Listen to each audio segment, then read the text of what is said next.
Terry, I wanted to ask about IDFA. There's been a lot of concern, obviously, in the marketing publishing world about the decision by Apple. And of course, we've just heard that they've delayed the implementation for several months, sometimes till next year.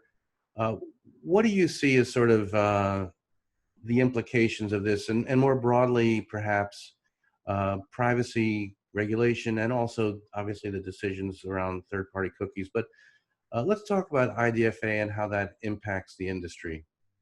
Yeah, I think you're right to frame that as part of a broader sort of set of initiatives that have an impact, maybe under the name of privacy, or directionally they're oriented towards privacy solutions. But it seems like there's more to it than that. I think, look, it's almost like a double whammy, right? If cookies are going away, and Google did the benefit of for the industry of giving a 2-year sort of pre-announcement, such that people could work on replacement targeting identifiers and other ways of selling advertising. I think with IDFA, that really for Apple, the issue and the pushback from developers large and small, right? From Facebook to Epic Games, all the way through to run-of-the-mill app developers. The messaging was this was happening too fast. So I'm not sure it's a reprieve. It's probably just a delay in giving the ecosystem a little more time. I think the biggest issue has been the lack of clarity, because we've seen in the marketplace a whole variety of different beta tests of what the consent will look like, the consent form, the consent intermediation will look like. And I got to tell you, depending upon the copy and how you present that to the consumer, it can have wildly different outcomes in terms of opt-in rates or opt-out rates. So I think there has to be greater clarity. It would be better if the implementation of this on Apple's part was strictly for privacy purposes. In the same month when they announced these restrictions, and then announced that their own SDK ad network will still work. I mean, these things at a time when the big tech firms and platforms are under significant scrutiny for antitrust, just sort of smells wrong. So I think they ought to maybe step back and rethink their approach to this, because it has a massive implication on the marketing ecosystem, and people need, at a minimum, time to prepare. So Terry, who are the winners and losers if this thing goes through and the opt-in is low? Where does it leave so many of the companies that we follow? I think there are so many losers with such a significant magnitude that this initiative by Apple is going to cause so much destruction to people selling goods and services. Look, it's one thing 10 years ago, the app market, right? The digitally delivered services and goods and services market was so small as a percentage of the economy and the ecosystem.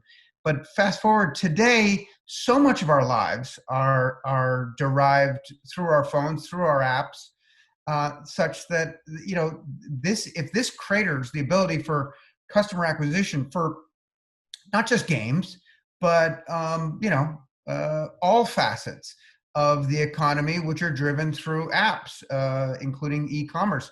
This is going to have a devastating economic effect, and presumably that message got through to Apple, because they need to really sort of rethink this. I think we'll see as the same outcome that we're likely to see, given the deprecation of cookies, is a re-rise, if you will, to contextual targeting. There will still be endemic advertisers for whom advertising in certain environments will continue to make sense, and maybe pricing, maybe demand will go up and on that part, such that there will be an equalizing of sort of audience targeted advertising and non-audience targeted or contextually targeted advertising, because today there's a significant disparity, which suggests that if you take away the targeting capability, that the revenue will drop precipitously. Although we may see that market balance if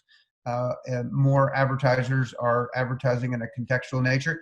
But yeah, everyone deriving their revenues from advertising sources today largely is doing so on the basis of targeted advertising. So I think you're going to see a substantial hit across the board. There are many, many losers, and the impact is significant. So this is why Apple needs to rethink this. And Terry, tell us about the deal environment. What's going on, some hot sectors that you're seeing, if there are, and maybe a little bit of an outlook for Q4.